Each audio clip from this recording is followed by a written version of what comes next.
Hi అండి. 'నీ తనువు నాదే చెలి' పార్ట్ 8.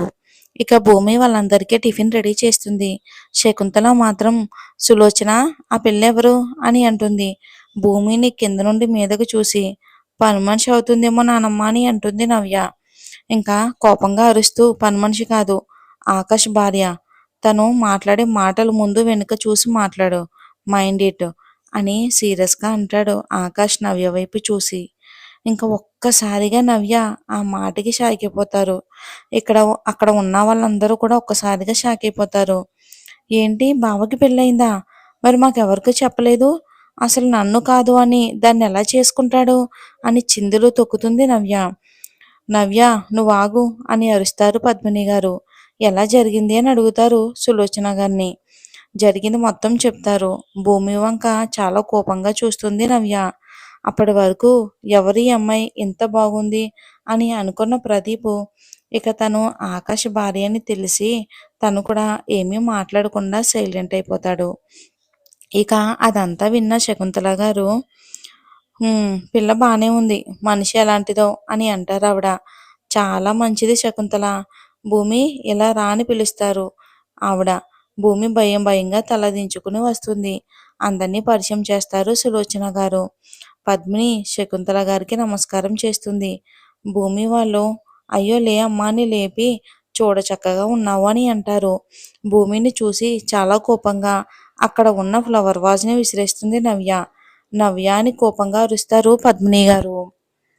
నవ్య కోపంగా బావ పక్కన ఈ పల్లెటూరిదా, ఛ నా ప్లేస్ ఇది కొట్టేసింది అని భూమి మీదకి వస్తూ ఉంటే ఆకాష్ నవ్యకి అడ్డొచ్చి చూడు నవ్య, తను నా భార్య, తన నన్నే రైట్ నీకు లేవు, అర్థమైందా అని గట్టిగా అరుస్తాడు. ఆకాష్లో మార్పు చూసి ఆశ్చర్యపోతారు. ఇక సులోచన గారు ఆకాష్ నువ్వు ఆగు, తను చిన్నపిల్ల, నెమ్మదిగా చెప్తే తను అర్థం చేసుకుంటుందిలే అని అంటారు సులోచన గారు ఆకాష్ వైపు చూస్తూ. ఇక విరాజ్ దగ్గరకు వచ్చేద్దాం. తన మనసంతా చాలా బాధగా ఉంటుంది. రియా అన్న మాటలే గుర్తొస్తాయి. నువ్వంటే నాకు ఇష్టం లేదన్న మాటలే విరాజ్ చెవిలో సుడిగుండంలా తిరుగుతూ ఉంటాయి. రియాతో మాట్లాడడం కూడా మానేస్తాడు విరాజు. రియా కూడా విరాజ్తో మాట్లాడడం మానేస్తుంది. తనే వస్తాలా అని చూస్తుంది. ఇక పెద్దబాబు తను చిన్నపిల్ల, తెలిసి తెలియని తనం, నువ్వాగు అని అమ్మా నవ్య ఇప్పుడు బావకి పెళ్ళైపోయింది, అప్పుడంటే నీతో చేద్దామని అనుకున్నాం, కానీ సడన్గా ఇలా అయిపోవడంతో అని ఆవిడ చెప్తూ ఉంటుంటే నువ్వాగు సులోచన, దీనికి ఈ మధ్యలో పెంకితనం బాగా ఎక్కువైపోయింది, చిన్న పెద్ద లేదు అని అంటారు శకుంతల గారు. నవ్య కోపంగా అక్కడి నుండి పైకి వెళ్ళిపోతుంది. కన్నా దాని మాటలు పట్టించుకోకు అని అంటారు. సరే ఇంకా అమ్మమ్మ మావయ్య రాలేదా అని అడుగుతారు. లేదురా, ఏదో ఆఫీస్ పనులు ఉన్నాయని అన్నారు అని అంది ఆవిడ. ఇక మంచి చెడ్డ మాట్లాడుకుంటూ ఉంటారు అందరూ. ఇక ఈలోపు భూమి వాళ్ళందరికీ కూడా కాఫీ ఇస్తుంది. ఇక అది తాగి అందరూ మైమర్చిపోతూ నీ పేరేంటమ్మా అని అడుగుతారు పద్మిని గారు. భూమి అంటుంది, కాఫీ చాలా బాగుంది అంటారు. దానికి బదులుగా చిన్న నవ్వు నవ్వుతుంది భూమి. పైకి వెళ్ళిన నవ్య చాలా కోపంగా బెడ్ మీద కూర్చుని అలా ఎలా చేసుకుంటుంది మా బావని, నేను దానిని మనశ్శాంతిగా ఉండనివ్వను అని అనుకుని హా బావ గర్ల్ ఫ్రెండ్తో ఒక అమ్మాయిని పట్టుకుని దీనికి బుద్ధి చెప్తా అని అనుకుంటుంది మనసులో. అంటే ఎవరో కాదు, రియా. ఇంకప్పుడే ఇంట్లోకి వచ్చిన గుణ, అరుణ్ వాళ్ళందరినీ చూసి షాక్ అవుతూ హాయ్ అత్త, ఎప్పుడొచ్చారు, ఏంటి సడన్ సర్ప్రైజ్ మాకు అని అంటాడు అరుణ్. వచ్చారా, మీరు లేరేంటి అని చూస్తున్నా అని పలకరిస్తారు పద్మిని గారు. ఇక అరుణ్ గుణ శకుంతల గారి కాళ్ళకి నమస్కారం చేస్తారు. అరే లేవన్రా, ఆకాశంతో మీరు అంతే, ఇందుకే మా మరదల పెళ్ళేది, అసలు వచ్చిందా లేదా అని అడుగుతాడు అరుణ్. పెద్ద తాండవం చేసి పైకి వెళ్ళింది అని అంటాడు ప్రదీప్. ఓకే వెళ్దామని అరుణ్ గుణ ప్రదీప్ నవ్య ఉన్న రూమ్కి వెళ్తారు. ఆకాష్ కింద మాట్లాడుతూనే ఉంటాడు. హాయ్ బేబీ అని అంటాడు అరుణ్. అసలే కాక మీద ఉన్న నవ్య బేబీ ఏంద్రా పంది అని అరుస్తుంది కోపంగా. హే కూల్, ఎందుకు చెవి కోసిన మేకలు అలా అరుస్తావు అని అంటాడు అరుణ్. ఇక ప్రదీప్ అరుణ్ అని పిలిచి చెవిలో ఏదో చెప్తాడు. ఓ ఇంత జరిగిందా, అంటే ఈ అమ్మాయి ఇప్పుడు ఆకాష్ని లవ్ చేస్తుందా అని అంటాడు. అది విన్నదంటే చంపుద్ది, జాగ్రత్తగా డీల్ చేయి అని స్మైల్ ఇస్తాడు ప్రదీప్.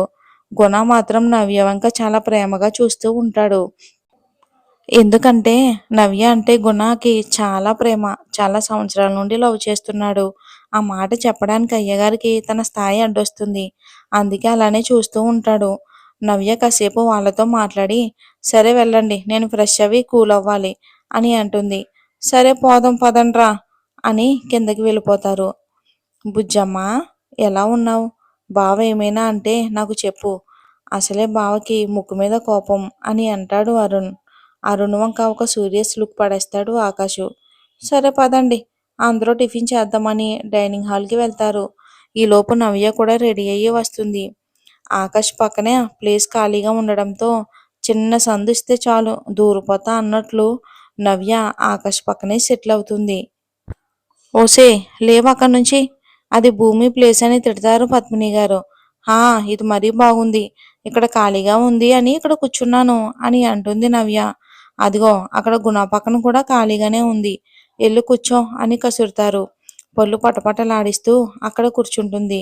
గుణ మాత్రం మనసులో చాలా హ్యాపీగా ఫీల్ అయిపోతాడు. ఇక అందరికి వడ్డించి తన ప్లేట్ పట్టుకుని కింద కూర్చుంటుంది భూమి. అది చూసిన పద్మిని గారు, అమ్మా భూమి, కింద కూర్చున్నావేంటి? ఆకాష్ పక్కన కూర్చో అని అంటారు. దానితో ఆకాషు భూమిని తిట్టిన మాటలన్నీ గుర్తు చేసుకుని ఆకాష్ వంక చూస్తుంది. ఆకాష్ కూడా కూర్చోవచ్చి అంటాడు. సైలెంట్గా వచ్చి కూర్చుంటుంది. నవ్యని చూసిన అరుణ్, "ష్ అత్త, క్లైమేట్ చాలా వేడిగా ఉన్నట్టుంది" అని అంటాడు. దాంతో అరుణ్ కాలిని గట్టిగా తొక్కుతుంది నవ్య. అమ్మా అని అరుస్తాడు. ఏమైందిరా అరుణ్ అని అడుగుతారు. హా అని నవ్వుతూ, గండు చీమలే అత్త, ఈ మధ్య దొంగ చీమ తెగ కుడుతుంది అని నవ్య వంక ఒక సీరియస్ లుక్ ఇస్తాడు. మూసుకుని తిను అని సైగ చేస్తుంది నవ్య. ఇక కట్ చేస్తే కాలేజ్ అయిపోవడంతో ఇంటికి స్టార్ట్ అవుతుంది మేఘన, హేమ కూతురు. ఇంతలో ఒక అబ్బాయి వచ్చి ఏ అని తన చెయ్యి పట్టుకుంటాడు. బావా నువ్వా, ఏంటిది వదులు అని కోపంగా అంటుంది. వచ్చింది ఎవరో కాదే, రమేష్, హేమ తమ్ముడు, నా మరదలు, నా ఇష్టం అని అంటాడు. రమేష్, మర్యాదగా వదులు అని అంటుంది.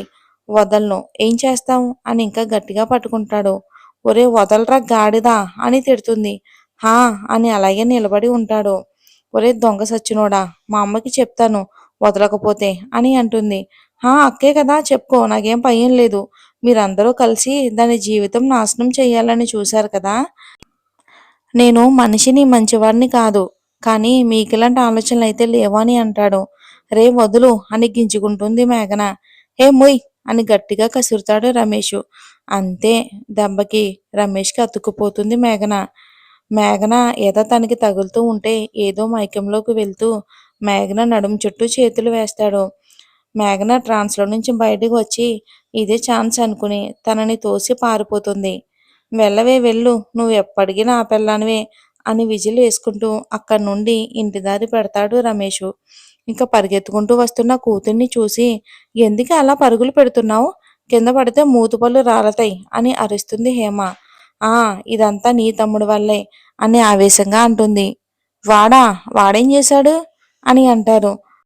ఇక మేఘన కోపంగా, ఏం చేయలేదని అడుగు, నేనే వాడు పెళ్ళానంట, ఎలాగైనా నన్ను పెళ్లి చేసుకుని తీరుతాడంట అని అంటుంది.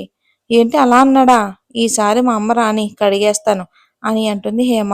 ఆ పని ఏదో తొందరగా చెయ్యి, వీడి వల్ల కాలేజీలో నా పరువు పోయింది, అందరి ముందు చెయ్యి పట్టుకున్నాడు వెధవా అని తిట్టుకుంటూ ఇంకా సోప్ పెట్టి ఆ చేతిని పరపరా రుద్దేస్తుంది మేఘన. ఇక విరాజ్ దగ్గరకు వచ్చేద్దాం. ఇక ఇక్కడ ఉండకూడదు అని అనుకుని తన బట్టలన్నీ సర్దుకుని ఇంటికి వెళ్ళాలని లేకపోయినా సరే తప్పక వెళ్దామని అనుకున్నాడు. రియా కూడా ఇంట్లోనే ఉండడంతో తనని పట్టించుకోకుండా లగేజ్ అంతా సర్దుకుని బయలుదేరతాడు. ఎక్కడికి వెళ్తున్నావు అని అరుస్తుంది రియా. నీకు అనవసరం, పక్కకి తప్పుకో అని అసహనంగా అంటాడు. విరాజ్, నువ్వు నాకు సమాధానం చెప్పే తీరాలి విరాజ్ అని అడ్డుపడుతూ ఉంటుంది. ఏ, చెప్తే అర్థం కాదా, అయినా నేను ఎక్కడ పోతే నీకెందుకు, నీకు ఆకాశ్ ఉన్నాడు కదా, నేను పోతే ఏంటి ఉంటే ఏంటి అని అంటాడు విరాజు. విరాజ్ చెంప చల్లు అనిపిస్తుంది రియా. ఏం మాట్లాడుతున్నావురా, నన్ను వదిలేసి వెళ్ళిపోతావా, ఈ పిచ్చిదానికి నీ ప్రేమ అర్థం కాలేదు, అర్థమయ్యేటప్పటికి నువ్వు దూరం అయిపోతే ఎలా అని విరాజ్ని హక్ చేసుకుంటుంది.